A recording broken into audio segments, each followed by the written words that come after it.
Grâce à Dieu. Que Dieu vous bénisse, mes amis. Que le Saint-Esprit, la gloire de Dieu, vienne se faire présente dans votre vie. Non de temps en temps, non, il ne fait pas cela. Il descend et fait sa demeure dans votre vie, dans votre corps, pour qu'alors vous soyez une personne véritablement heureuse. Le monde ne peut rendre personne heureux, personne. Personne n'est heureux en gagnant de l'argent, personne n'est heureux en étant pauvre, personne n'est heureux en ayant tout de ce monde. Si nous n'avons pas le Saint-Esprit, n'importe quelle personne devient malheureuse, c'est la réalité. Parce que le Saint-Esprit est la gloire de Dieu en nous. Et lui seul nous rend heureux. Mais j'aimerais que vous pensiez, raisonniez avec moi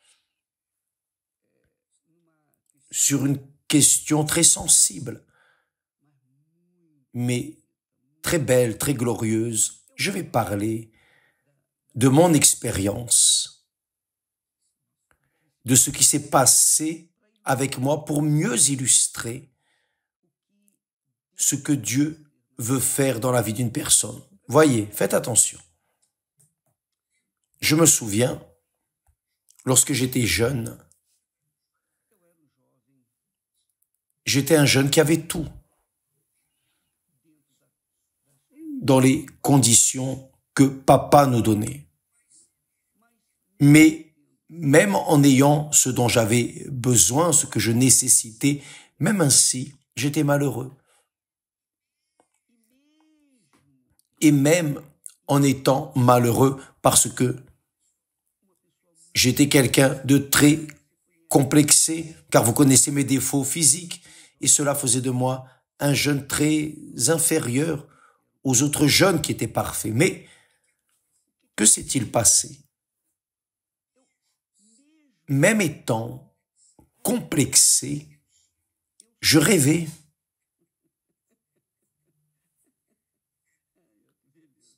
Je rêvais. Dieu m'a donné le privilège de rêver. De rêver de quoi? Je rêvais de me marier, d'avoir une famille, comme papa et maman, qui ont une famille, mes frères, enfin, nous avions une famille très bien structurée. Et je voulais avoir cette famille, je voulais être, disons, un chef de famille. Je voulais avoir un foyer. Donc, lorsqu'un jour, j'ai eu ma rencontre avec le Seigneur Jésus, lorsque j'ai eu ma rencontre personnelle avec lui, et que le Saint-Esprit m'a conduit à être convaincu, j'étais convaincu que j'étais un misérable pécheur. Alors, il m'a montré, il m'a présenté son Fils pour me sauver, qui est le Seigneur Jésus. J'ai livré ma vie, c'est une merveille. Ce fut une joie dans l'âme, indescriptible, cette expérience personnelle. J'avais 19 ans. Que s'est-il passé?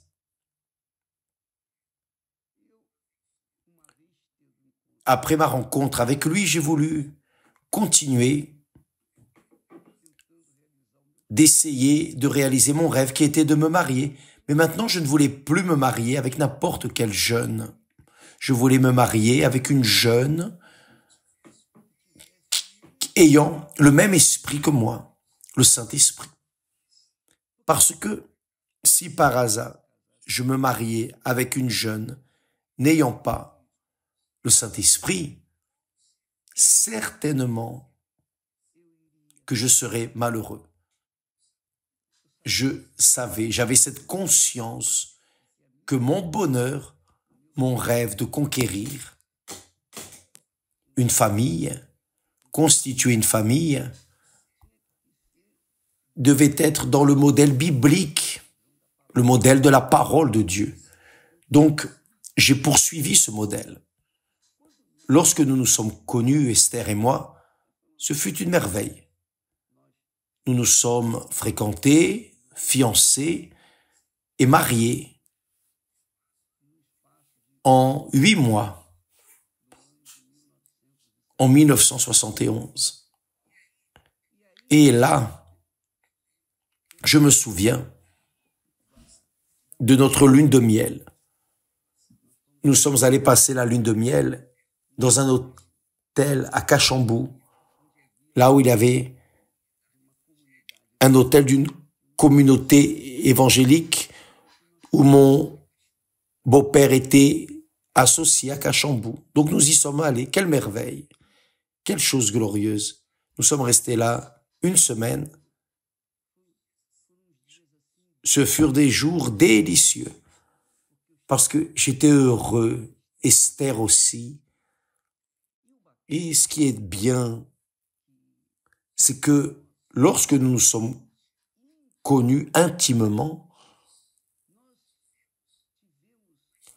nous avons eu une expérience inattendue de jeûne.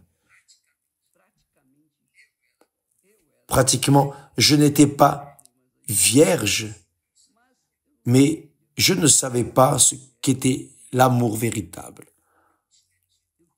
J'avais eu une expérience incrédule à 16 ans, mais c'était une expérience sexuelle, non une expérience conjugale, une expérience sexuelle. Vous avez le plaisir dans la chair, mais dans la conscience, vous n'avez pas de plaisir.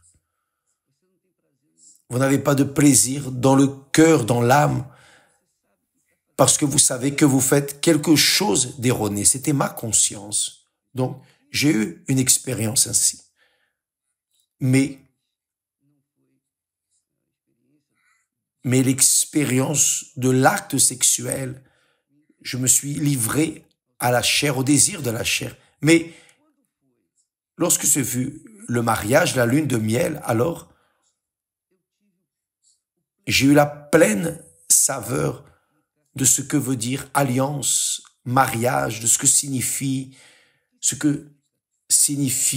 ce dont nous parlons, la gloire de Dieu en nous. Parce que lorsque nous nous sommes mariés, nous avons tout laissé en arrière. J'ai tout laissé en arrière. Tout. La famille. J'ai laissé mes parents. Tout, zéro. Je suis resté avec absolument rien pour me livrer à Esther. Et Esther, de son côté, a également tout laissé en arrière, sa famille, ses êtres chers, ses choses, sa vie. Elle a tout laissé en arrière. Et alors, là, durant la lune de miel, nous nous sommes assemblés. L'esprit était un seul. Mon esprit combinant avec son esprit. Mon âme combinant avec son âme. Et son corps combinant avec mon corps. Donc, une trinité combinant avec une autre trinité. Donc, nous étions là sans aucune culpabilité. Nous avions la culpabilité de rien. Nous étions heureux, approuvés par la société, ses parents et les miens. Nous étions là, tranquilles, heureux de la vie. Ah, quelle merveille! Je me rappelle de quelques détails. Ce fut merveilleux, vraiment. C'est une joie indescriptible. Ce n'est pas une joie dans le corps simplement, mais c'est une joie dans l'âme et dans l'esprit. Car nous avions, tous les deux, nous étions de Dieu et nous étions dans la présence de Dieu. Et je savais que personne ne pourrait être là entre nous. Elle ne pourrait pas penser à ses parents, ni moi aux miens. Elle ne pourrait pas penser à ses choses personnelles de célibataire, ni moi. Voyez, nous avons eu une lune de miel parfaite. Parfaite. Et c'est exactement cette idée que je veux que vous compreniez. Ce qui se produit, évidemment, dans un niveau infiniment plus grand, meilleur et glorieux. C'est exactement cela qui arrive quand une personne reçoit le baptême du Saint-Esprit. Quand elle reçoit le baptême du Saint-Esprit, c'est Dieu lui-même en esprit, qui descend sur elle et fait d'elle l'habitation de sa gloire. Là, oui, j'ai connu le plaisir, l'allégresse, la joie de la gloire du Très-Haut dans ma vie. Donc, mes amis, cette expérience m'est arrivée, j'étais célibataire, j'avais 19 ans, mais dans mon mariage, dans l'union d'Esther et nous, cela m'a fait voir et me fait voir, en accord avec les textes bibliques, que cette union, ce mariage sacré, car le mariage est sacré, le sexe simplement n'est pas sacré, mais le sexe conjugal, qui est le sexe que vous faites sans aucune culpabilité, vous le faites en paix, en sachant que vous faites la volonté de Dieu. Et Dieu se réalise en cela. C'est Dieu qui a créé. Dieu a créé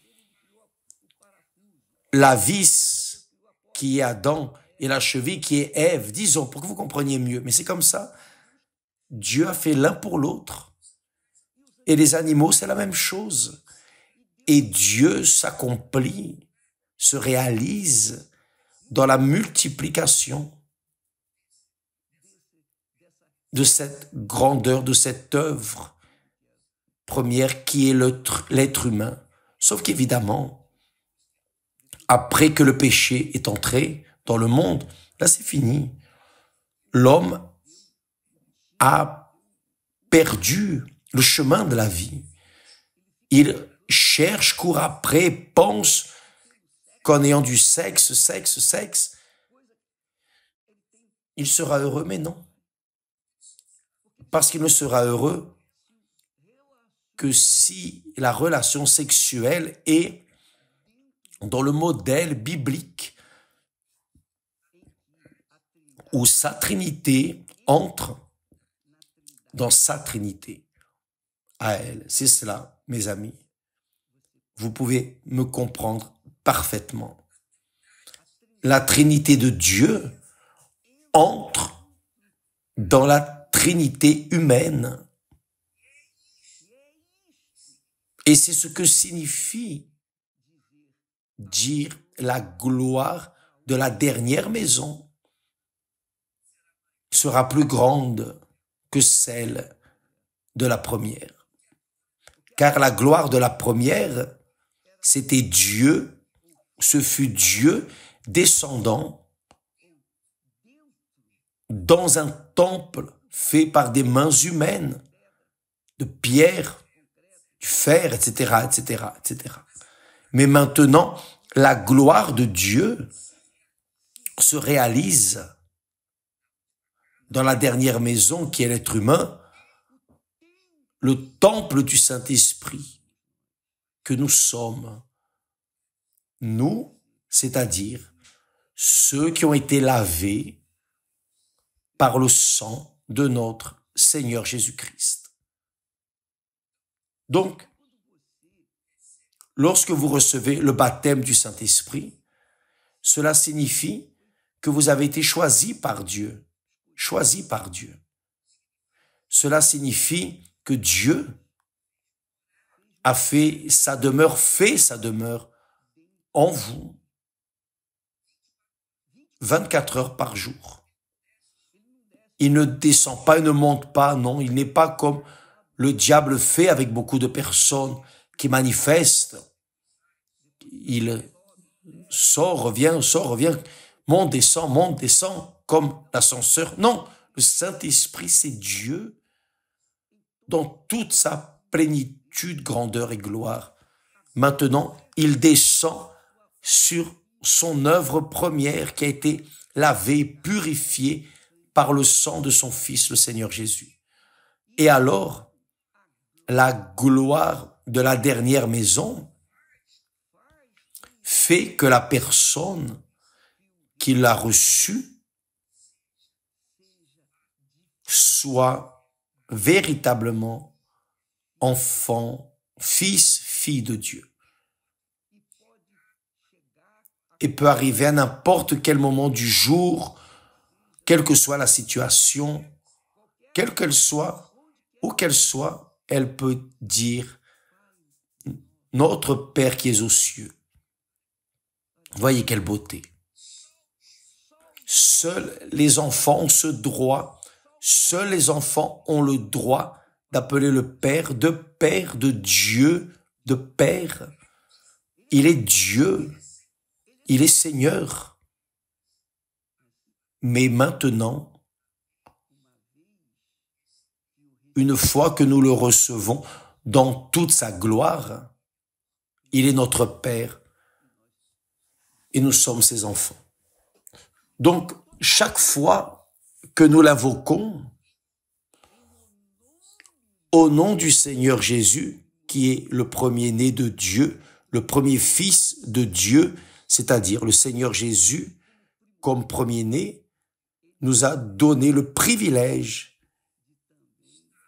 d'être aussi en lui et d'avoir le droit et le privilège de l'appeler de notre Père qui est aux cieux. Avez-vous compris, mes amis? Voyez que l'apôtre Pierre dit ainsi: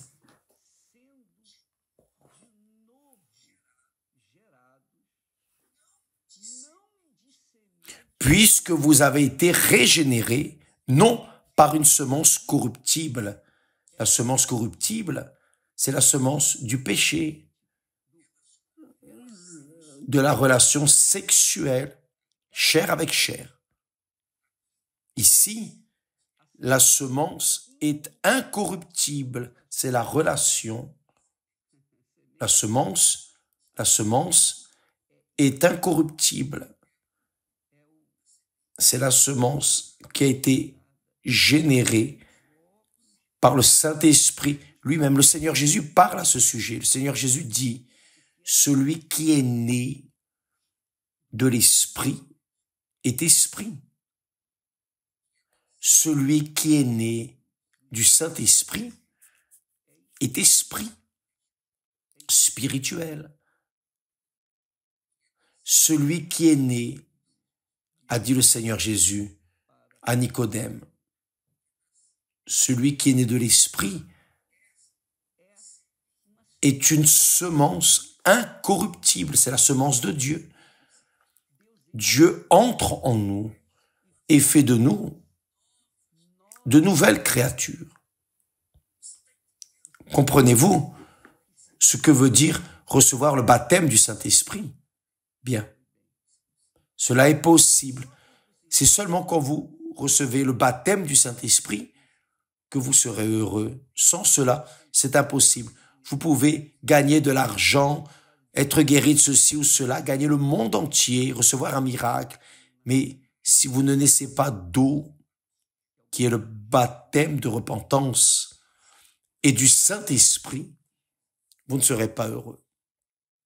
Je ne vais pas vous tromper. Vous pouvez être à l'Église universelle être un évêque, un pasteur, un auxiliaire. Vous pouvez être un membre, une personne active dans l'Église, faire le travail social, faire partie de l'armée qui travaille inlassablement pour aider le peuple, par exemple, de Rio Grande du Sud. Mais même ainsi, si vous n'avez pas été scellé, baptisé, si vous n'avez pas reçu la semence du Saint-Esprit, vous n'êtes pas heureux.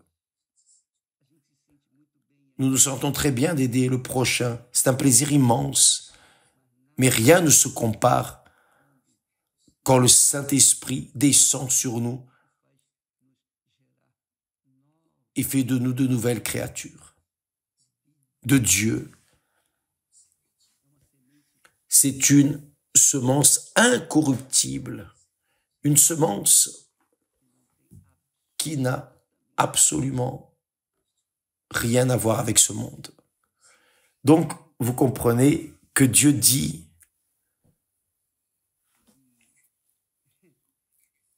il dit,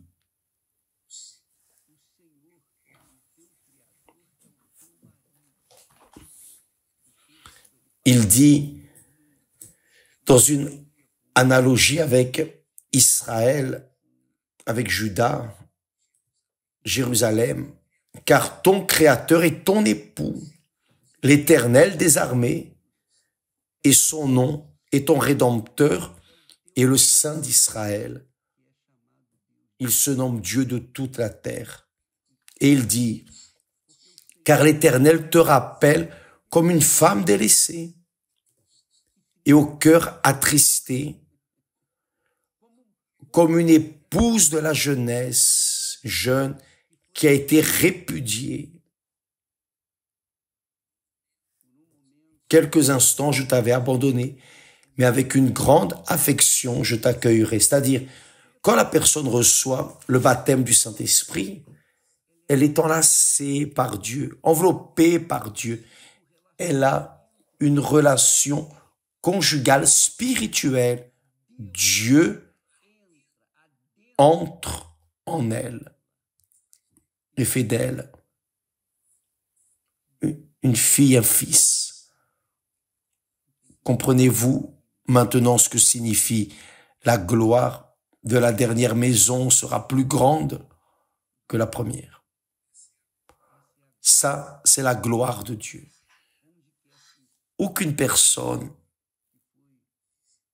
qui a été visitée par Dieu lui-même, par le Saint-Esprit, l'Esprit de Dieu, quand une personne est née du Saint-Esprit, où que cette personne aille, elle est une semence divine, là est Dieu en elle.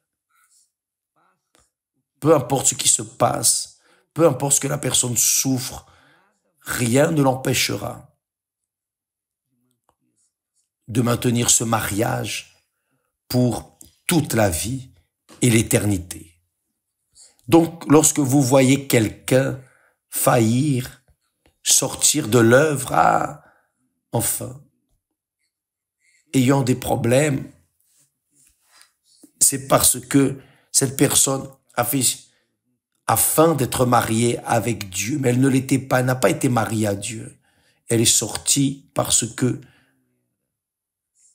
elle n'était pas née de Dieu. Elle est sortie car elle n'a pas eu cette expérience nuptiale avec le Seigneur Jésus-Christ.